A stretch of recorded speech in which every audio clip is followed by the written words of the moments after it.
जम्मू कश्मीर जनता से अपील करता हूं कि आप एनसी को ही वोट दें, एनसी को ही कामयाब बनाएं। बाकी हमें 22 तारीख इनको शाम को बता देना है कि जम्मू कश्मीर के लोगों के अंदर कितनी पावर है।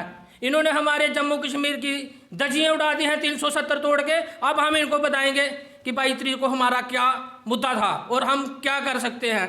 2014 में आए थे ये, तब भी इन्होंने बहुत वादे किए थे कि बीजेपी पार्टी एक ऐसी पार्टी है, जम्मू के हक की पार्टी है, जम्मू के अच्छे दिन आएंगे।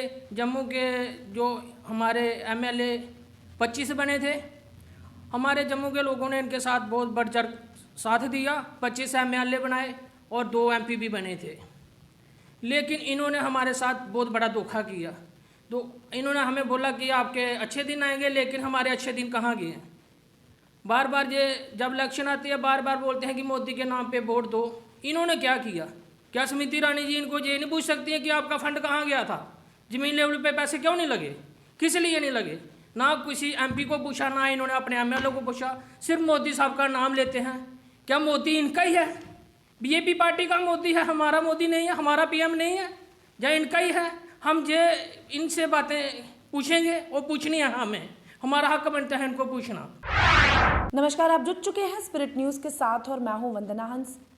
डीडीसी इलेक्शन 70 साल के बाद आए हैं और लोग खुश भी हैं और कहीं ना कहीं से फ़ायदे भी होंगे, लेकिन कई इल्ज़ाम जो बीजेपी पार्टी पर जो है वो लगाए जा रहे हैं।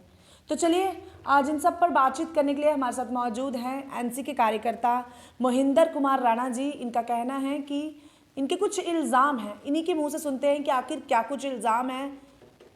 भाजपा पर, भारतीय जनता पार्टी पर बातचीत करते हैं। सबसे पहले सर आपका बहुत बहुत स्वागत। Thank you.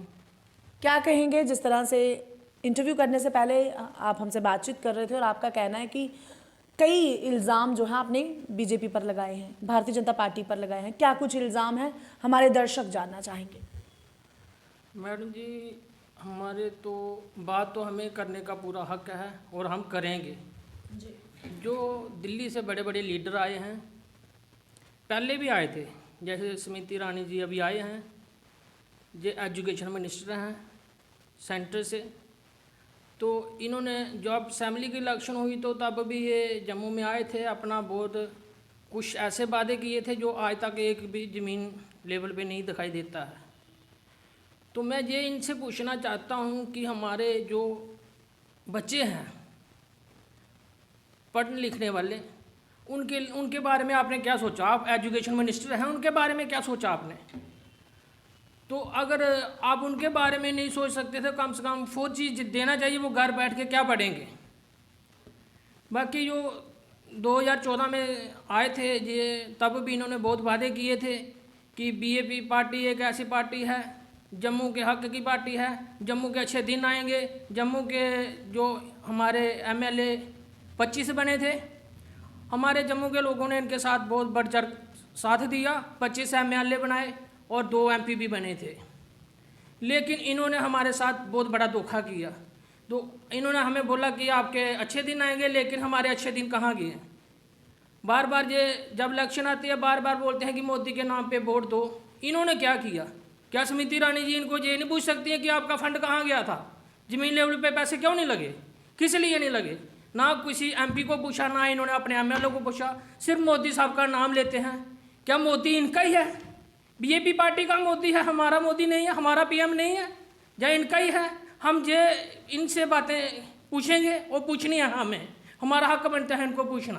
तो बाकी बात ये रही, क्योंकि जो इन्होंने हमारे लिए अच्छे दिन लाए थे, अच्छे दिन इन्होंने बहुत अच्छे लाए हैं, वो मुझे अच्छी तरह पता है। हमारे जो गाड़ियाँ 40-40 लाख की गाड़ियाँ इन्होंने हमारे थाने पे, चौकी पे खड़ियाँ कर दी हैं। जो मायने का मसला है, हमारी 70% जो जम्मू की अवाम है जो मायने के मसले पे चलती थी, उनका ही वही कारोबार था, वो भी इन्होंने बंद कर दिया। हमारे लोगों ने छोटे छोटे कारखाने खोले थे, जैसे क्रैशर हो गया, और बहुत छोटे छोटे कारखाने थे, ये इन्होंने टोटली बंद करा दिए। अब मुझे ये समझ नहीं लगती कि इन्होंने वो कहाँ से लोग लाने हैं जो हमारे मायने का मसला हल होगा जी। चाहे हमारे लोगों का जो रोजी रोटी है, 70% इसके ऊपर लोग मौजूद काम करते हैं और आम पब्लिक इसके ऊपर डिपेंड है। चलिए, आपने कई तरह के इल्ज़ाम लगाए, लेकिन अभी डीडीसी इलेक्शंस है, और लोग वोट करने के लिए भी जा रहे हैं, वोट कास्ट करने। आप भी वोट कास्ट कर कर आए हैं, आप दिखाएं, आप आज ही वोट कास्ट कर कर आए हैं? बिल्कुल आज ही आया हूँ। किस कॉन्स्टिट्यूंसी से? मैं नरगोटा कॉन्स्टिट्यूंसी ताल्लुक रखता हूँ। नगरोटा से जी। तो अभी अभी इन्होंने भी अपना वोट जो है वो कास्ट किया है। बड़े बड़े दावे बांध रही है बीजेपी सरकार की इस वक्त जो है हमारी फिर से एक बार यहाँ पर भी बोलबाला जो है हमारा होगा, हम झंडे जो है वो ऊंचे करेंगे। क्या लगता है आपको इसके बारे में?